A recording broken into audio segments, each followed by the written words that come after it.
Como les decía la clase anterior, el concepto de antiinfecciosos es un concepto muy amplio, tremendamente amplio, ¿ya? Nosotros la semana vimos los antibióticos, pero no son los únicos antiinfecciosos, tenemos otros 3 agentes infecciosos posibles.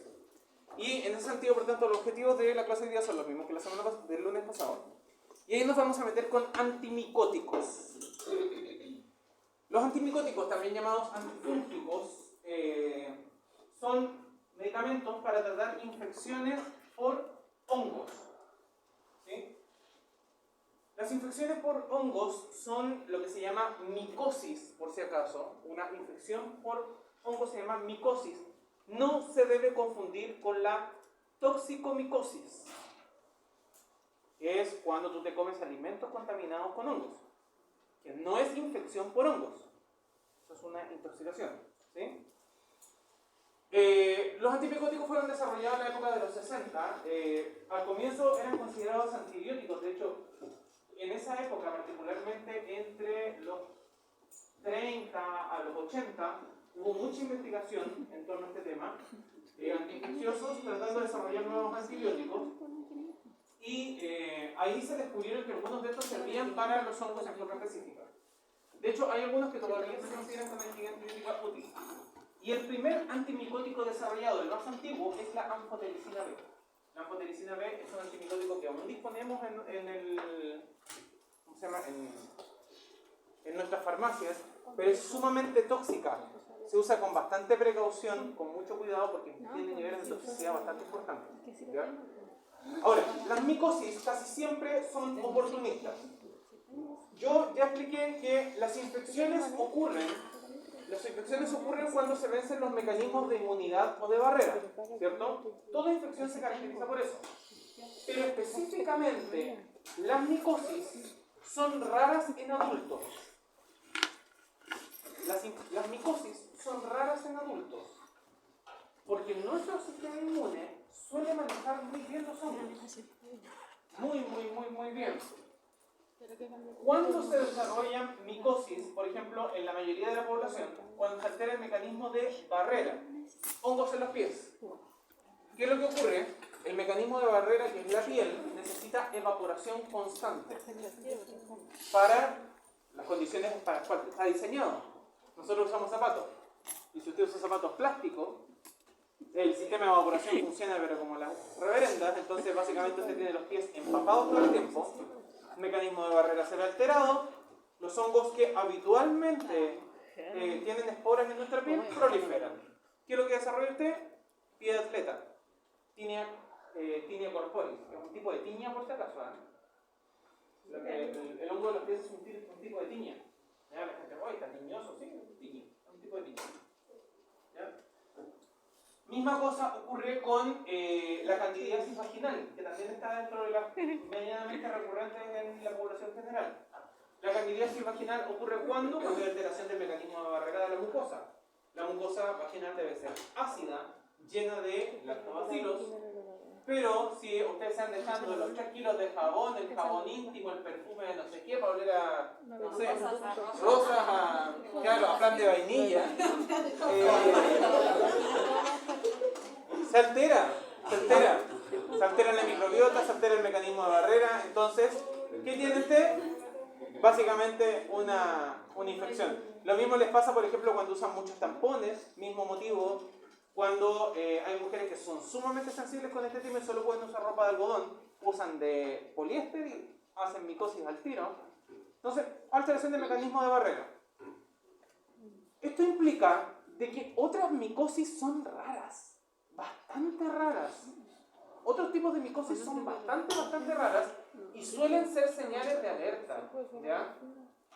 Por ejemplo, usted le da sarna, propiamente tal. La sarna es un parásito. Eso es por contagio. Pero tenemos también la idea, y la gente lo suele relacionar la sarna con la tiña, porque los dos se pueden pegar de los perros. Donde tenemos la tinea corporis, que genera infecciones por hongos en piel, pero es poco común que se fije y se desarrolle bien en la piel. Usted tiene que haber estado inmunodeprimido, sensible, alguna lesión, algo, para que el hongo arraigue. De lo contrario, raro. Misma cosa, por ejemplo, con la dermatitis seborreica. La dermatitis seborreica, que es una caspa que genera una costra en la cabeza densa, está causada por un hongo, tinea capitis, más levaduras además de la asociación. Es poco frecuente, rara vez se desarrolla en adultos, en niños ocurre alto, con la inmunidad básicamente inmadura, pero en adultos bien rara. Entonces, ¿cuándo pasa en adultos? Cuando se empiezan a poner creativos con las cosas para echarse para el pelo. Uy, se empiezan, pero se tiñen cada no sé cuánto y se echan no sé qué y lo otro que también y que lo otro. Se empieza a alterar el mecanismo de barrera normal del pelo, del casco, básicamente, de la piel, por el cabelludo, se desarrolla el hongo. Usted se pregunta por qué, se han dado cuenta que las mujeres son súper ojo con esto. ¿Han cachado que hay productos cosméticos que les hace salir caspa? Ya pues, ¿qué es la caspa? Descamación de piel. ¿Y por qué? Por intentos de contaminación por vía de levaduras. Hongos. ¿Por qué creen ustedes que venden medicamentos para la caspa que traen ketoconazol, que es un antimicótico? Por eso. Porque es muy probable que haya, no todas las caspas son por eso, pero la gran mayoría son por eso.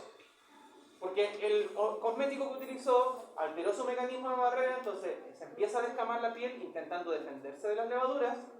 Usted tiene caspa como resultado. ¿Ya? Por tanto, las micosis, y esto también lo comento porque hay que siempre prestarle atención, las micosis son señales de alerta. Si usted se encuentra con un paciente que tiene micosis a repetición, empieza a cuestionarse si ese paciente no está inmunodeprimido. Un paciente, por ejemplo, todos tenemos cándida en la boca. Todos tenemos cándida en la boca. En la mucosa bucal está presente, intestinal también. El sistema inmune lo mantiene a raya.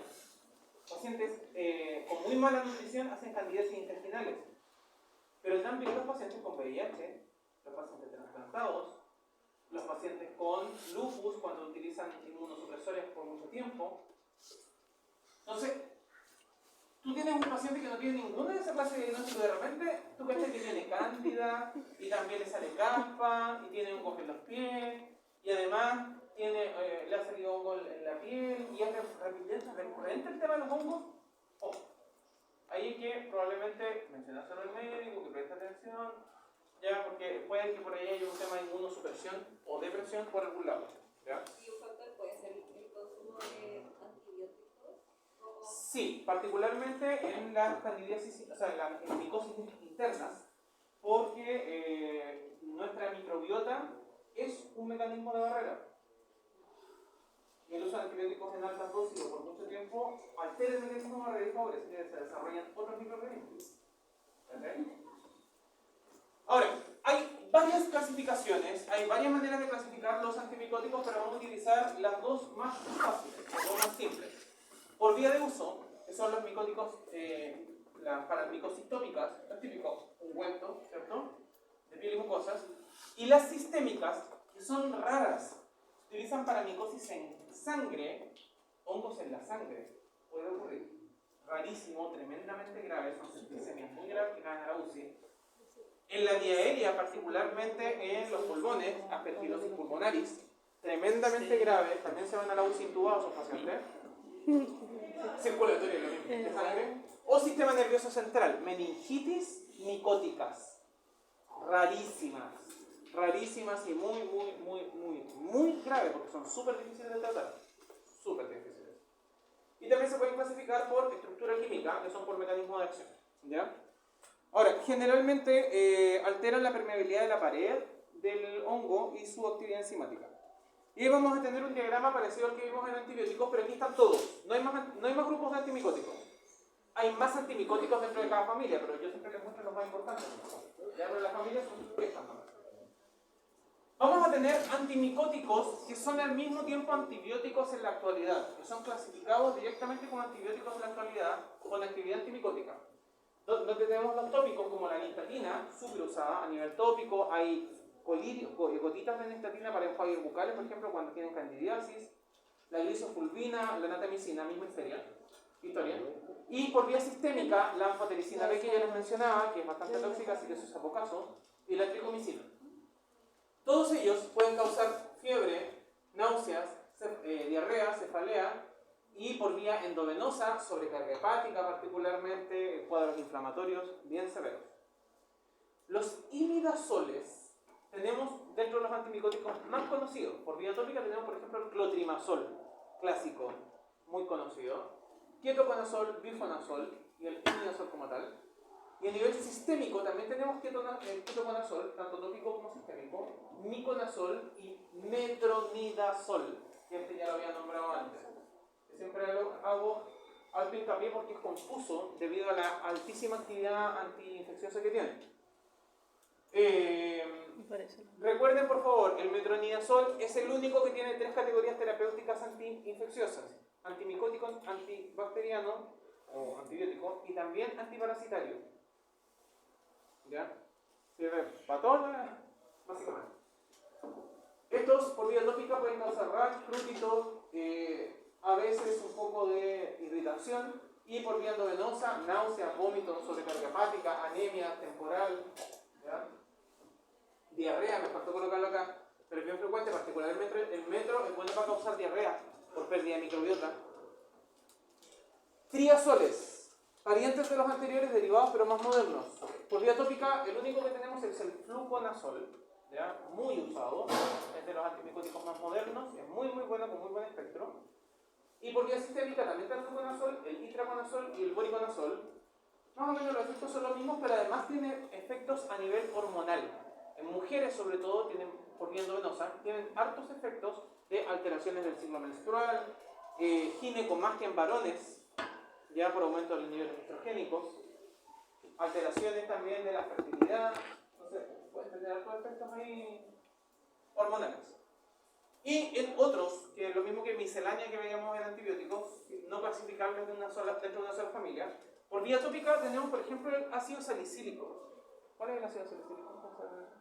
Se le echa a la cara y... De hecho, la aspirina. Sí, eso La lo aspirina decía. tiene actividad antimicótica, por eso está dentro de otros. ¿Ya? El sulfuro de selenio, que literalmente es como un suplemento de selenio, pero también tiene actividad antimicótica. La terbinafina y el ciclopirox, que son compuestos bastante químicos, bien derivados, pero que también tienen actividad antimicótica. Y por vía sistémica tenemos la flucitocina, la micafungina y la caspofungina. Ahora, cada uno tiene sus efectos adversos porque como son muy variados, no pertenecen a una sola familia, cambian algo. Y esos antimicóticos cortos. Y son, estos grupos son cortos. Claro, nos vamos. Antiparasitarios. Los antiparasitarios son fármacos para tratar infectaciones por parásitos. Es un grupo muy amplio, muy diverso en términos de que pueden pertenecer a otras categorías terapéuticas. Se utilizan tanto en humanos como animales y de hecho, para que usted sepa, los antimicóticos de humanos y animales son los mismos. Cambia la dosis, ¿ya? Pero son los mismos grupos farmacológicos, de hecho son los mismos fármacos, ¿ya? Solo que nosotros no nos infectamos con los mismos parásitos, entonces por eso no siempre tomamos los mismos, acá en Chile al menos. Pero hay países donde los seres humanos se tienen que desparasitar una vez al mes. Por ejemplo, en México, creo que es cada 3 meses que tienen que tomar un antiparasitario, porque el nivel de potabilidad del agua ya no es muy bueno. Entonces el riesgo de infestaciones por parásitos es importante. Así que se tienen que desparasitar y usan exactamente lo mismo que le dan a los gatos. Solo que en otras dosis, más altas, ¿ya? Son más grandes. Ahora, normalmente la mayoría de los libros, cuando hablan de antiparasitarios, solo consideran 2 parásitos. Los endoparásitos, parásitos internos. Pero en la práctica tenemos 3 tipos de parásitos: parásitos internos y parásitos externos. Dentro de los endoparásitos están los gusanos. Los gusanos son hartos, no nos vamos a ir en la profundidad ahora, particularmente con los gusanos. Pero están los helmintos, están las tenias, hay los oxiuros, hay un montón. Ya hay hartos tipos de gusanos. Son bastante complejos, son frecuentes de origen animal por contaminación de agua, contaminación de alimentos, ¿ya? Verduras mal lavadas. Cuando los niños comen tierra del suelo, a veces si hay muchos animales ahí puede haber huevos de parásitos, ¿ya? Y generalmente los antiparasitarios para estos actúan sobre el ciclo vital del gusano. Y aquí quiero hacer un papel que no siempre les mencionan, pero los parásitos, especialmente los gusanos, son terribles. Dentro de las infecciones más terribles que tenemos. No porque sean difíciles de tratar, de hecho es fácil. Responden muy rápido los antiparasitarios, sino por lo subclínicos que son, por los sutiles. Yo he recibido niños con quiste hiatídico. El quiste hiatídico es un quiste por parásitos, de hecho por huevos de un tipo de parásito, por helmintos, en el hígado, quiste hiatídico hepático, de este tamaño, un niño de 3 años, así. Ese quiste lleva creciendo más de un año allá adentro. Y nadie se había dado cuenta, porque no desarrollan síntomas. Son muy silenciosos. Los parásitos desarrollan infestación y solo detectamos la infestación cuando los parásitos están activos, pero en la fase de huevos no los detectamos. Entonces, si usted se come un gusano, el gusano lo primero que va a tratar de hacer es poner huevos para completar el ciclo vital. Y esos huevos, mientras se mantengan en sus cápsulas, van a seguir creciendo y por tanto, es muy complejo, porque además la gente piensa en gusanos y piensa solo en gusanos en el intestino. Pero en la práctica los gusanos pueden anidar en cualquier órgano. Lo que pasa es que es menos frecuente. Por ejemplo, los quistes hiatídicos son más frecuentes en el hígado, porque vienen justo después del intestino, en términos de absorción. Pero, si se saltan el hígado porque hacen paso hepático, pueden pasarse de largo, se puede instalar, por ejemplo, en el corazón. Quistes hiatídicos cardíacos, pericárdicos también. En los pulmones, efectivamente. Y eso ocurre cuando tú te tragas el gusano, pero el gusano queda en el esófago. Entonces repta hacia arriba, no porque para arriba se cacha que está en la salida y no estoy buscando la salida, y encuentra la vía aérea. Baja por la vía aérea y anida en los alvéolos. Y tenemos quistes hiatídicos pulmonares. Ya vamos para allá. Y por sangre, a través del torrente sanguíneo, si no se instaló en el corazón, pero pasó por el corazón, puede ser bombeado hacia el cerebro, que es el caso más grave. Hay quistes de gusanos en el cerebro. Son rarísimos, pero son extremadamente graves. En todos los casos hay que operar para extirpar el quiste, pero primero hay que tratarlo con antimicóticos por ciclos de 21 días.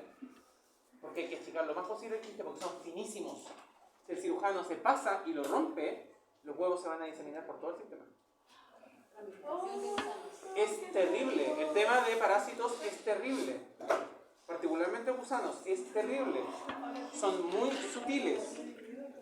Entonces, claro, la gente habla de la lombriz solitaria. Sí, la lombriz solitaria, la tenia, es la más piola de los que tenemos, porque la tenia es muy sintomatológica. Llama al tiro la atención. El paciente empieza a tener baja de peso, que le molesta, tiene molestias intestinales, porque el intestino como que la trata de rechazar. La tenia crece además bastante.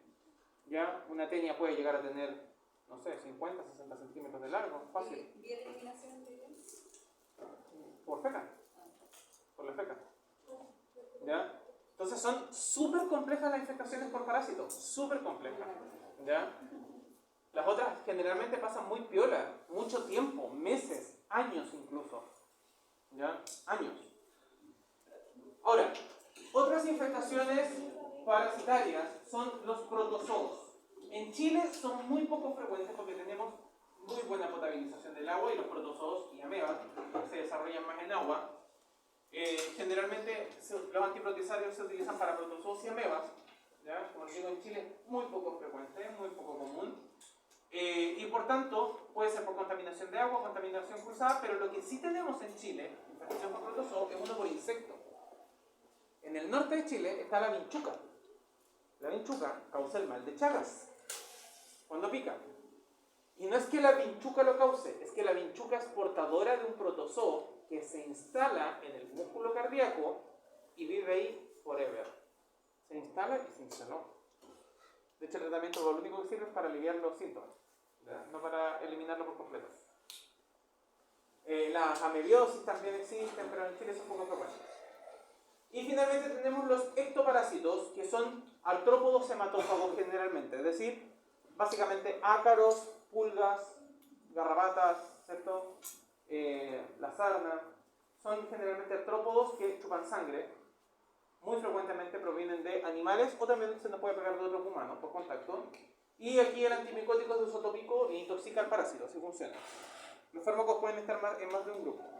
Y aquí tenemos el resumen de antiparasitarios en los tres grupos: antihelmínticos, antiprotosarios, y antiectoparásitos. En los antihelmínticos, uno de los que más utilizamos es el albendazol. Albendazol sirve, por ejemplo, para oxiurus, los famosos piduyes, ascaris y tenias, que son gusanos intestinales, con la diferencia que las tenias casi siempre solo están en el intestino, en cambio los ascaris pueden generar los quistes diatídicos también, todos los órganos que mencioné. Y toxocara, que es terrible. Toxocara es un gusano que los gatos son portadores cuando no están desparasitados correctamente y generan un cuadro autoinmune. Entonces los pacientes después tienen como rash cutáneo, con dolor articular, fiebre, dolor muscular. Es como que tuvieran lupus, de hecho. Cuando las infecciones por toxocara imitan una sintomatología del lupus. Se parece harto. ¿Ya? Mebendazol. El mebendazol sirve también para toxocara y anquilostomiasis, que son quistes que se instalan tanto en los músculos como en órganos blandos. Exacto. La ivermectina, que se utiliza para gusanos en general, excepto para las tenias no sirve, que es la lombriz solitaria. Tenemos el praziquantel, sirve para tenias, esquiostosomiasis y paragonominosis. Y finalmente la niclosamida, que es exclusiva para la tenia, que es la lombriz solitaria. ¿Sí? Dentro de los antiprotosarios, el albendazol también sirve, junto con el metronidazol. De hecho, por eso decimos que el metronidazol también es antiparasitario. Si se fijan, antibiótico, antiparasitario, antimicótico. Aquí sirve mucho para la giardiasis, que en Chile prácticamente no se ven, que son infecciones por giardia, ¿ya? Que es un protozoo muy raro en Chile. Y amebiosis, que a veces ocurre en lugares muy pobres. En la época de los 80 eran comunes las amebiasis, cuando había menos agua potable, ¿ya? Entonces la gente a veces tomaba juntaba agua de lluvia y la dejaba reposar mucho tiempo. Normalmente los contenedores suelen tener residuos de amebas y si tú dejas el agua estancada sin clorar, se reproduce. De hecho, por eso, no sé si han cachado de que el Clorox, la clorinda, dice que atrás dice cómo potabilizar el agua. ¿Han leído eso, no? Dice, con 2 gotas de cloro por litro. Con 2 gotas de cloro por litro. ¿Ya? Y eso está acá en Chile instaurado precisamente porque en la época de los 80 las amebiosis eran más o menos comunes. Si tú dejas agua estancada, siempre hay amebas por ahí dando vueltas y se van a multiplicar. Entonces después vas a tomar agua con amebas. Ya es amebiosis. La paromicina, que se utiliza específicamente para la criptosporidiosis. La criptosporidiosis es una infección que... Se me olvidó este nombre. Me estaba acordando de la microsporidiosis, que es un parásito en el ojo. Espérenme, que se me fue. ¿La criptosporidiosis? Sí, son protozoos que se instalan dentro del ojo y se empiezan a multiplicar adentro. La microsporidiosis popular. Dentro del ojo. Porque no se me fue la criptosporidiosis. Se me fue justo dentro.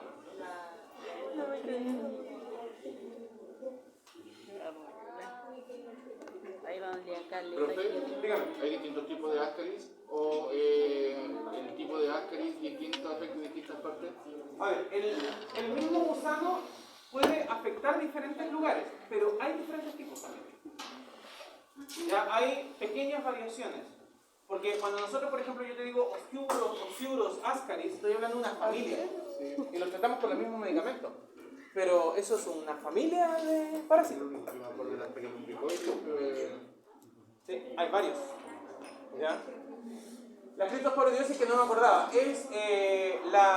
también son protozoos, pero esta vez en el intestino. Generalmente se desarrollan en la mucosa intestinal, dañando el intestino. La microsporidiosis, como les decía, ocurre en el ojo. Y la isosporiasis, que tampoco me acuerdo. ¿Está esto?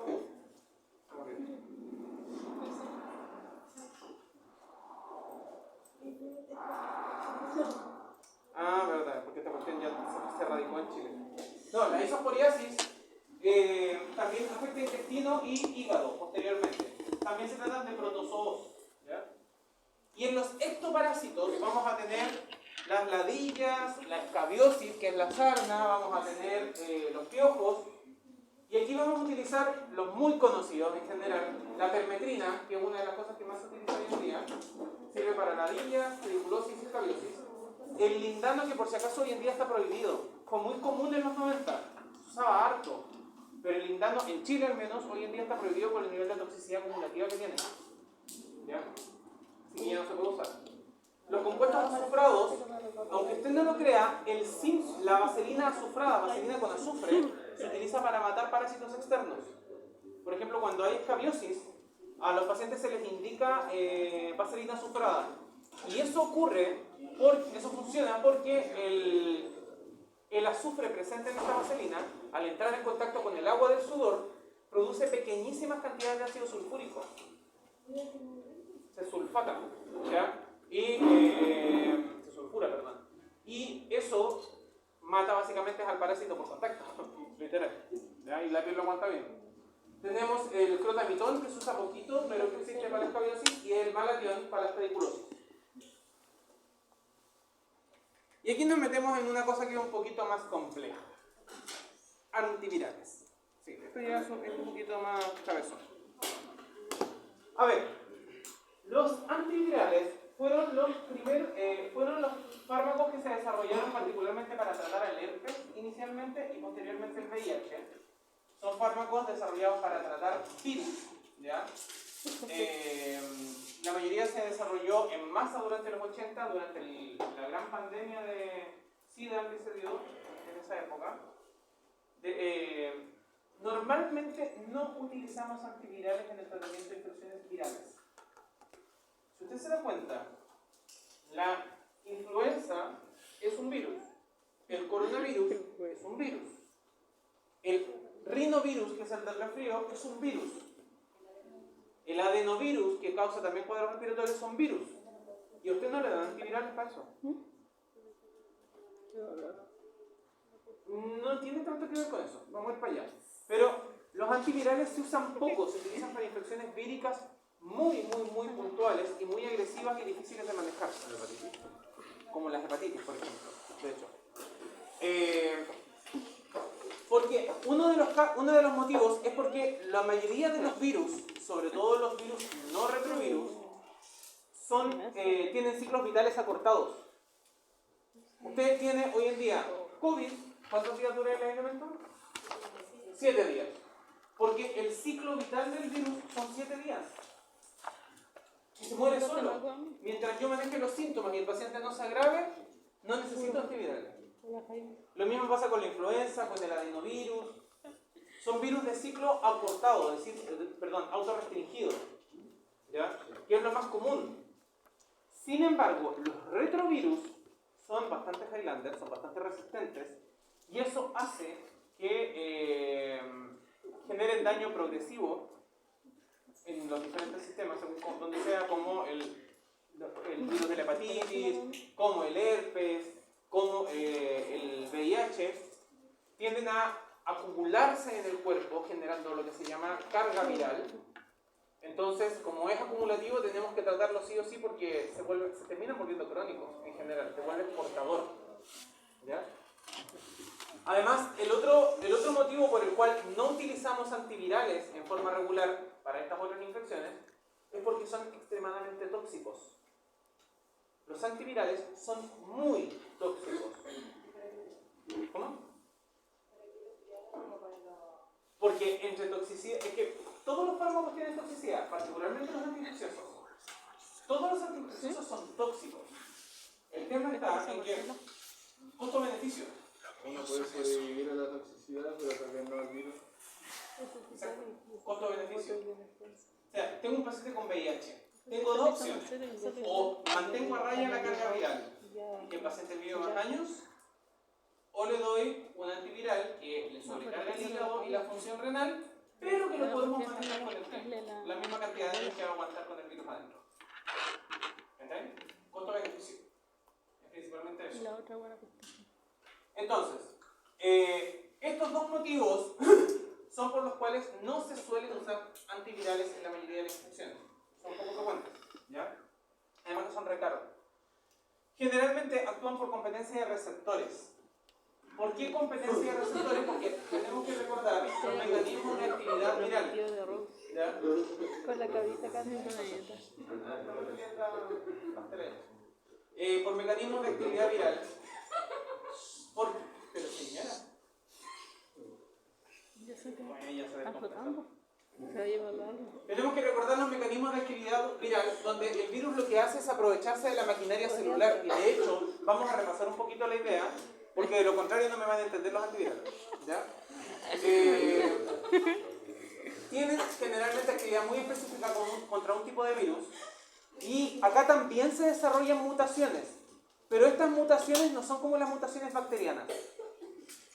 En las bacterias, la resistencia es por mutación selectiva. Es decir, yo tomo amoxicilina, no tengo gripe. O sea, no tengo bacterias. Mi gripe es viral nomás. Pero siempre tengo bacterias dando vueltas. Entonces, algunas veces se van a morir, otras van a sobrevivir, y las que sobrevivan van a ir desarrollando resistencia selectiva contra ese antibiótico. Mutan para adaptarse a ese ambiente que les es tóxico. Porque son organismos vivos, y los organismos vivos se adaptan en forma inteligente. Los virus, no. Los virus mutan al azar. Literalmente es al azar. Por eso no tenemos cómo predecir si un paciente se va a volver o no resistente al antiviral. No hay cómo. Porque las mutaciones son completamente azarosas. Ya que la tasa de reproducción viral es brutal. Brutal. A ver, para que usted se haga una idea. Comparemos tasas de reproducción. Un ser humano, ¿cuánto tiempo se tarda en estar en capacidad reproductiva para tener crías? 14 años. 14 como promedio. Está entre los 11 y 15, pero 14 como más o menos ahí promedio. 14 años. Animales más chicos, ratones, ¿cuánto tiempo se tardan en estar en condiciones de reproducción? 4 o 6 meses. Más o menos, 4 meses. Vámonos más chicos ahora. Parásitos, son todavía multicelulares. ¿Cuánto tiempo tardan, están listos para tener tasas de reproducción? Semanas generalmente, 1 o 2 semanas. Vámonos más chicos, bacterias. ¿Cuánto tiempo necesita una bacteria para estar en condiciones de reproducción? Horas o minutos. Desde que la bacteria fue mitosada, porque la reproducción celular es por mitosis, desde que hubo mitosis, esa célula nueva necesita un par de horas de crecimiento, aumentar el citoplasma, producir más energía, para estar en condiciones de volver a hacer mitosis.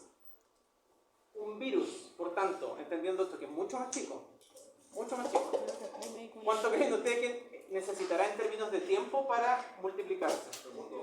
Minutos.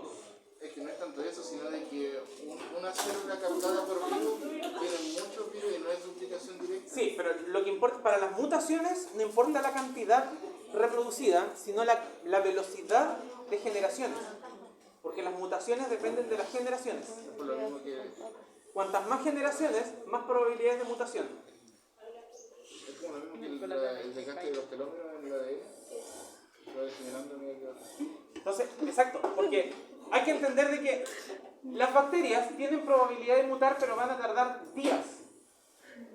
Una familia viral podría mutar en horas, porque en horas van a haber 100 generaciones de virus. Los virus tuvieron crías, que esos partículas virales, vibriones, tuvieron crías, que a su vez tuvieron crías, que no son crías propias, ni siquiera son elaboradas. Pero la probabilidad de mutación es altísima. Entonces es una mutación azarosa, impredecible. ¿Ya? Correcto. De hecho, por eso, por ejemplo, hoy en día, ¿cuántas variedades de coronavirus tenemos? 4, 7, 20, 10. A mí me dio el primero. 10. Descritas y estudiadas descritas y estudiadas hay 10. Y cada variedad tiene subvariantes. Y esa es una publicación que yo leí hace un mes.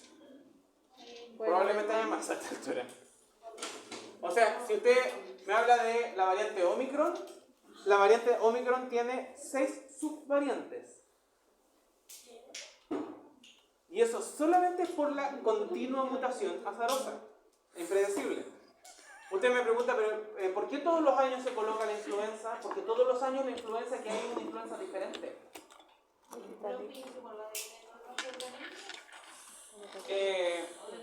No. Aquí la mutación no depende de nada, es impredecible. Por eso decía que es distinto a las bacterias. La mutación no depende de absolutamente nada, de que tú tengas buen sistema inmune, de que uses o no uses medicamentos. Nada de eso influye en que el virus mute, porque el virus no tiene una conducta reproductiva inteligente. Solo se multiplica. Y las mutaciones ocurren por número de reproducciones. ¿Cachai? Tus hijos tienen alguna pequeña posibilidad de mutación, que tus nietos van a tener un poco más, tus bisnietos un poquito más, tus tataranietos, y así tus tataranietos van a tener multiplicada la probabilidad de mutación que tú tenías. Pero para eso te demoráis cientos de años. En los virus son minutos, horas, para que ocurra eso. Eso explica por qué las mutaciones son tan rápidas en virus. ¿Sí? Ahora, vamos a tener dos grandes grupos. Los no retrovirales y los antirretrovirales. Vamos a tener entonces virus que no son retrovirus y aquellos que sí son retrovirus. Los retrovirus son un grupo viral muy arcaico, de hecho una estructura, no sé si reproductiva, pero de multiplicación muy arcaica, pero muy persistente, tremendamente persistente, ¿ya? Que generalmente se caracteriza por tener una tasa de difusión muy lenta. Normalmente los retrovirus no son buenos para dispersarse. Si usted lo piensa, retrovirus que nosotros conocemos, tenemos el VIH. ¿Cómo se contagia VIH? Usted necesita tener relaciones sexuales sin protección o estar expuesto a fluidos corporales. Coronavirus, que no es retrovirus, ¿cómo se contagia? Por vía respiratoria, en masa. La tasa de reproducción es altísima. De contagio es altísima, se difundió por el planeta en un par de meses. En cambio, VIH, cuando apareció el brote y se transformó en pandemia, se tardó años en tener ese nivel de dispersión. Ni siquiera con la globalización actual habría ocurrido con VIH. Porque los retrovirus tienen persistencia, pero malos mecanismos de difusión. ¿Ya? Y normalmente los retrovirus suelen requerir no un solo medicamento, casi siempre se utilizan varios y ahí hablamos del cóctel retroviral. Entonces, para poder entender los virus y antivirales, necesito que entiendan el mecanismo viral, porque si no, les voy a estar hablando en chino. Probablemente les voy a hablar igual en italiano, pero en italiano algo les va a sonar, pero mientras no sea chino. Recordemos, por favor, la actividad celular. Tenemos nuestra hermosa célula, ¿cierto?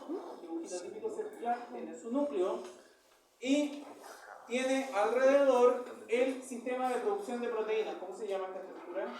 Retículo endoplasmático rugoso y liso. Así es. El liso no produce proteínas. No, ese es lípido. Retículo endoplasmático rugoso. ¿Sí? Tenemos nuestro hermoso retículo endoplasmático rugoso que cuando yo les hacía las comparaciones les decía que era como el cocinero. Y las recetas de ADN estaban acá adentro. ¿Sí? El ADN tenía las recetas. Para poder trabajar se tenía que transformar en ARN mensajero, que era leído por el retículo endoplasmático rugoso, y este caballero producía entonces sus respectivas proteínas. Entonces fabricaba las proteínas que hacían falta. Así funciona la célula. Recordatorio básico. Ahora, el virus, al no ser una criatura viva, no ser un organismo vivo, no tiene capacidad de reproducción propia. De hecho, no come. Los virus, la verdad, que es una cuestión muy rara. Yo siempre los he encontrado tan raros como, no sé, medios alienígenas. Porque el virus no come, no tiene una conducta inteligente. De hecho, hecho, se pega a las células como por quimiotaxis, que se llama, solo por detección química. No es como que busque la célula, no, quimiotaxis. Ya una cosa muy impredecible. Tenemos entonces un virus, la cápsula viral, tiene su cuellito y tiene sus patitas. Nuestro hermoso virus en su interior tiene su propio material genético. Y su material genético no sirve para nada más que para copiarse, para ensamblar otros virus. A diferencia del material genético de las células procariontes, como las nuestras, y también incluso de las eucariontes, como de las bacterias, el material genético tiene un montón de información. Ahí dice cómo hay que elaborar el pelo, de qué color, de cómo fabricar enzimas y un montón de cosas. El virus no produce nada, su material genético lo único que tiene son instrucciones para armar virus nuevo. En fin, eso es todo lo que hay allá adentro. ¿Ya? Y algunos pequeños intrones y extrones que son los genes como inactivos, por decirlo de alguna manera. Entonces, nuestro muy simpático virus viene, encuentra su célula y dice, guachita, aquí se la voy a hacer. E introduce su material genético. Cuando introduce el material genético es en forma de ARN. Como tiene la misma estructura que el ARN celular propio, el retículo endoplasmático no hace diferencia. Ahí le llegó la receta, él la fabrica. ¿Fin? No se calienta la cabeza. Si a mí me dicen que fabrique insulina, yo fabrico insulina. Ahora me dicen que fabrique otro tipo de proteína, lo fabrico, no tengo ningún problema. No hay un cuestionamiento por medio, por supuesto. Entonces, ahora, nuestro retículo endoplasmático empieza a fabricar viriones. Virus en proceso de maduración. A ensamblar proteínas para armar viriones. Y nuestra célula se empieza a llenar de viriones. Fabricadas por la misma célula. La misma célula la fabrica. Entonces, vamos a tener finalmente la célula literalmente llena, que es lo que decía Marcelo, recién que iba a hacer como triangulitos nomás como para ahorrar, porque si no está 3 años. Hasta que la célula se llena por completo y literalmente explota. La célula literalmente llega a un punto en que ya no puede contener más los viriones y explota. Y un virus produjo millones de viriones, que a la larga son virus, nuevos. Y eso es el ciclo vital de un virus, eso es lo que hace. Ese es como su pega.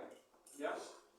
Esto significa que para que el virus funcione, depende de, y esto también va a ser importante para que entiendan los medicamentos, para que el virus pueda actuar, va a depender primero de qué, de su capacidad de penetrar la pared celular para introducir su material genético. Segundo, de la capacidad del retículo endoplasmático de reconocer ese ARN. Tercero, de la capacidad del retículo endoplasmático de montar esa estructura o esa secuencia de proteínas. ¿Sí? Y depende de que la membrana reconozca. La membrana ni siquiera necesita reconocerlo porque la mayoría de los virus literal fuerzan a la membrana. Utilizan receptores de otros tipos, receptores universales, como el marcador de histocompatibilidad mayor. Tienen estructura de receptores universales, sobre todo los virus más difundidos en la humanidad. ¿Ya? Entonces, entendiendo esto, me van a entender un poquito mejor los virus. ¿Ya? Pasamos de chino a italiano, a latín. Dentro de los antivirales no retrovirales, vamos a tener primero que nada el interferón alfa. El interferón es una sustancia que nuestro sistema inmune produce en forma regular, normalmente, como un sistema de alerta. ¿Qué hace el interferón alfa? Le avisa a las células, guachas, no produzcan nada, detengan la producción de todo lo que pillen a mano, todo. Entonces, aunque esta célula esté contaminada con un virus, detiene la producción de todo, también de sus propias proteínas, pero no importa, se detiene. Y como los virus tienen ciclos vitales muy cortos, tan cortos, piensen que mientras más chico, más rápido se reproduce, pero también más rápido se muere. Basta con que esté un par de horas detenido para que ese virus que está aquí arriba, ensamblado, se muera y los de adentro sean inviables. ¿Se entiende la idea? Ese es el mecanismo del interferón. La ribavirina lo que hace es inhibir la síntesis de ARN mensajero. Es decir, cuando llega el ARN del virus acá adentro, no se logra transformar en ARN mensajero y por tanto no es una receta legible. Entonces el virus viene, infecta efectivamente, inyecta su material genético, pero su material genético no es traducible, no se logra traducir. Entonces no se fabrican viriones nuevos. Fin. Inhibidores de la ADN polimerasa, el aciclovir y el anciclovir, tan conocidos y tan usados, que hoy en día ya no sirven para nada en realidad. Están cada día más útiles. La ADN polimerasa es una de las enzimas que se utiliza dentro del núcleo para transformar el ADN en ARN, para transcribirlo. Por tanto, al virus también le sirve para transcribir su propio ARN a algo legible. Y de nuevo tenemos un mecanismo para evitar que la célula pueda leer la receta del virus. ¿Sí? Y finalmente tenemos los inhibidores de la liberación del genoma viral, como la mantidina y rimantidina, que son los más agresivos, que lo que hacen habitualmente es generar una respuesta celular de rebote. El virus intenta introducir su material genético, pero la amantidina y rimantidina tienen como que activan un rechazo de las células por cualquier material genético que no se conozca. Entonces, el material genético entra, pero literalmente es como devuelto, rechazado, resucitado. Entonces, no se traduce nada. Da lo mismo, el virus se puede quedar ahí todo el tiempo que quiera, pero todo material genético que intente meter va a ser resucitado. No se va a interpretar. Esos son para no retrovirus. De los antirretrovirales, vamos a tener inhibidores de la transcriptasa reversa, nucleótidos y no nucleótidos.